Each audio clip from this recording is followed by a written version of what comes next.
Revan was a human male and was born in 3994 BBY. He is described by Darth Malak as a savior, conqueror, hero, and villain. You are all these things, Revan, and yet you are nothing. In the end, you belong to neither the light nor the darkness. You will forever stand alone.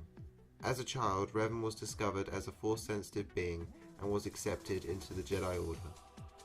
He was trained alongside a student called Alec on the planet Coruscant and the planet Dantooine.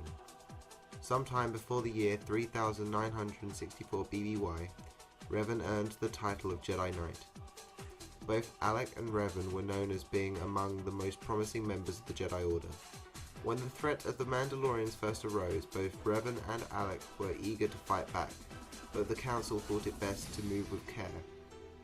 Regardless of this, Revan and Alec gathered together followers and eventually came across forces under the command of Mandalore the Ultimate. Alec, now under the mastery of Revan, adorned himself with the new title Malak. After being inspired by the owner of a Mandalorian mask Revan found, and the sacrifice of the owner, Revan took the mask and placed it on himself, vowing to wear it until the Mandalorians were brought to justice. Not long afterwards, Revan travelled to a Sith world and succumbed to the ways of the dark side, and also introduced Malak to the dark side. Although under the thrall of the dark side, Revan did not give up the ways of the Jedi initially. Revan changed his purple blade to a blue blade and ordered the construction of a superweapon called the Mass Shadow Generator. During a mass naval battle, Mandalore realized that defeat was inevitable and decided to challenge Revan to single combat, and Revan agreed. Revan engaged Mandalore and came out victorious. As Mandalore was dying, he revealed to Revan that he had been manipulated by a pure-blood Sith into starting the war. Revan took the mask of the Mandalorians, knowing that without it they could not have a new leader, and therefore would be nothing without it. Revan ordered the activation of the Mass Shadow Generator, and watched in horror as both Republic and Mandalorian ships are pulled out of orbit and into the Sith planet of where he succumbed to the dark side, killing many on both sides. The remaining Mandalorians surrendered immediately. Revan then constructed a new assassin droid named HK-47 in order to avoid the devastation at the Sith planet. HK-47 would be for more selective targets.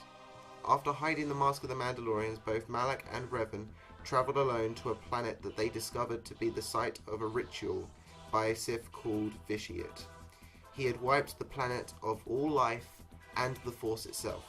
Determined to locate the Sith threat, Malak and Revan followed the trail to Dromund Kaas, which they discovered to be the capital of a new Sith empire.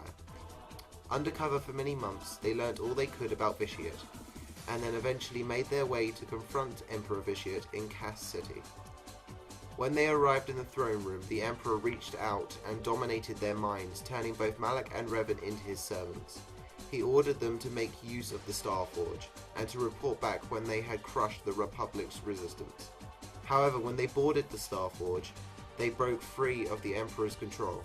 Still under the dark side, Revan and Malak declared themselves Dark Lords and leaders of a new Sith Empire, and Revan took Malak on as his apprentice. Although, by 3957 BBY, Malak had begun to resent his master, and said to Revan that he was being too soft to be a Sith. This resulted in a duel between the two, which resulted in Malak having his jaw severed off. Later, a group of Jedi went to confront Revan. Before they could engage him, Malak on a nearby ship opened fire on Revan's bridge. Revan was saved by the Jedi and was taken to Dantooine, where the Jedi Council decided to wipe his memory and give him a new identity. When Revan awoke, he was a soldier, and for many years served as one, until the Jedi decided to retrain him under the fear that if they didn't, Darth Revan would return. Revan, his partner Bastila Shan, and his crew are captured, but they do manage to escape. However, Bastila stays behind and falls to the torture of Malak and becomes warped by the dark side. Revan encounters Bastila on several occasions where she asked him to come back to the dark side and to be her new master. However, Revan tries to do the same and turn Bastila back to the light, and he succeeds. After having a failed encounter with Malak, Revan tries again, and this time comes out top. As Malak is dying, Revan apologizes for corrupting him.